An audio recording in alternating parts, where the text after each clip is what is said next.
qof walba wuxuu ku leeyahay fanka waa ka baxa aniga waa toobad keenay awal ma gaaleed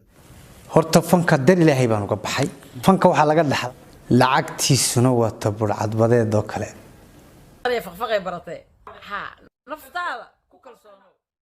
We the best another one Tita Ade. Assalamu alaikum warahmatullahi ta'ala wa barakatuh. Aniga Maxamed Xasan YouTube ka daawanaysan waa Tita Ade channel. Meel walba dunida ka joogtaan si walba muuqaalkayga idin soo gaari doon niyad samee kalgacal ugu soo dhawaada YouTube channel. Waa ku mahadsantihiin daawashada fiidiyoyada aan soo geliyo fadlan haddii aad ku cusub tahay ama ay ku tahay booqashadaadii koowaad ama subscribe laan daawan jirtayna waxaan kaa codsanayaa inaad subscribe saarto channelka gambaleelka furato si ay ku soo gaaraan muuqaaladii ugu dambeeyay fiidiyoga like saar aad iyo aad u mahadsantihiin intaasoo dhanna lacag ma waa free sida caadadii dhaqankeedna ku soo dhawaada muuqaal cusub muuqaalkan waxaan rabaa inaan uga hadlo shalay ilaa iyo maanta waxaa suuqa uga hadalhayn badan maxamed siciid bk oo fanka gabi ahaanba isaga baxay horeyna fanaaniin badan ayaa hortii ka baxay fanka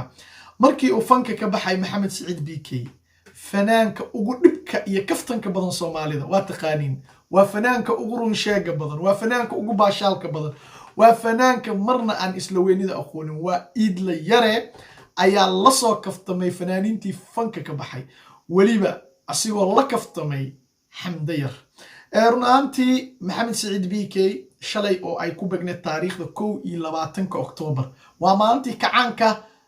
dowladii hore ee maxamed siyaad bare la aasay bkna maalintaas ayuu fanka ka baxay maxaa isku soo aadiyay taas aniga ma garan karo laakiin waa laga yaabaa fanaanka inuu ujeedo gaar ah ka lahaa in 21 Oktoobar maalintii kacaanka Soomaaliya la aasay ayuu bkna ugu dambeyn fanka isaga baxay oo gabagabeeyay waa 11 Oktoobar sanad kasto markii la gaaro 21 Oktoobar hilmaamay hadalku ma jiro 21 Oktoobar sanad walbo markii la gaaro xuska kacaanka dowladii hore ee maxamed siyaad bare bkna waxay noqon doontaa sanad inay u noqoto inuu fanka isaga baxay runtii fanaan maxamed siciid bk heesiis dad badan baa jeclaa sababtoo ah wuxuu lahaa cod cajiib ah halkaad ku sugnaatay baan hayaa nagu soo jiraa duruuftuna way hortaan hoq iyo ciil baan qabaa hoq iyo ciil baan qabaa may hunoy macaan halkaad dheere fogban kaligaysi halaqsado hawada beenay dishee sideen kugu heli karaa amaan kugu hanan heesihii ugu macaanaa oo bk uu qaaday aniguba aan jeclahay oo aan dhegeysto ayay taa ka mid ahayd marka waxaan rabaa horta inay la aragtaan oo ay la daawataan maxamed siciid bk waxa uu ka yiri markuu uu fanka isaga baxay waxa lagu bushkareeyay ma waxa cadaadis geeyay maaha familiga oo wax dalilahay aan goostay inaan iska daayo oo ku faraxsan mid kale waxa igu dhacday qisadan mar hore inaan joojiyaan doonayay 15kii marka mar walba xasaasar ku kaago saamad hadhow deetii ugu laaban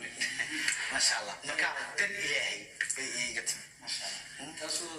doonayay dad ka baxay ku soo noqday jira qofka hadduu yiraahdo dar alle ayaan waxaan uga leexday wax damboo la jijiido ama la wareeriyo meesha miyaalan bk wuxuu yiri aniga qof bini aadana oo arinka igu riixay ma jirto qof bini aadana oo arinka igu khasbayna ma jirto aniga go'aanka lahaa waliba mar hore ayuu go'aanka iga dhex guuxi jiray laakiin waxaan isdhahayo yiri hadda waa ku cusub tahay fanka haddii aad ka baxid ama ku macaada soo laabataa horta waxaan ka dheragba oo soo ogow salkiisa iyo waxa uu yahay bk waxyaalo badan ayuu sheegay fanka Soomaalida wuxuu sheegay waliba lacagta fanka ka soo gasha inay tahay mid burcad badeeda oo kale oo ku soo gasha iyadoo dhowr malaayiin degdeg hadana u foofta oo ka tagta kana baxsata marka wuxuu yiri show baa qabanaysaa awas qamiisa hadaba hore u yiri wuxuu yiri maanta lacagta aan qaato yiri waa wax yar tii shalay aan qaadinayna ka badneed tan maanta aan qaato yiri waxyaalo badan ay ii anfacdaa tan hore u qaaday jirin wuxuu yiri meeshay ku baxdo iyo meeshay ka soo gasho lama ogaan jirin marka bkna taas ayuu sheegay oo lacagtan meel ay ka soo gashay meel kale lama ogaan marka kadib waxaa hadlay oo asigana soo fariistay fanaanka ugu kaftanka badan Soomaalida fanaanka ugu caloosha wanaagsan sidaa isleeyahay idla yare ayaa hadlay muxuu yiri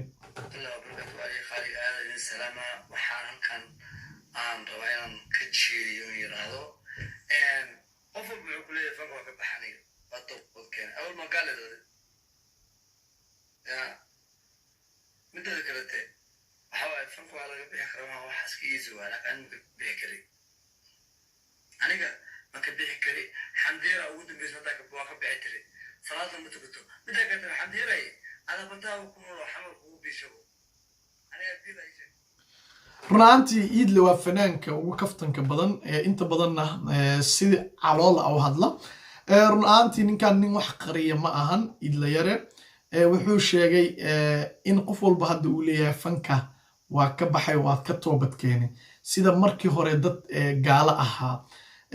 fanka markaa ku jirtid waxaa tahay qof muslina oo gaal ma tihid laakiin fanku waxaa la sheegaa inuu yahay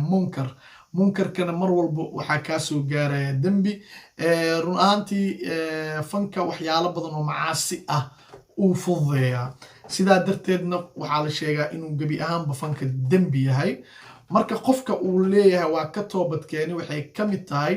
macnaha waxyaalihii uu ku jiray macaasidii iyo munkarkii iyo howlihii bulshadana uu ku marin habaabinayay ayaan ka leexday oo hadda kadib la iguma ogo howshaas dafteedu waa ka badan intaan hore u geystin ilaahay ay iga cafiyo taas waa ay qayb ka tahay idla yare wuxuu sheegay kale fanka in laga bixi karo ay tahay wax iska fudud laakiin wuxuu yidhi aniga idla yare ahaan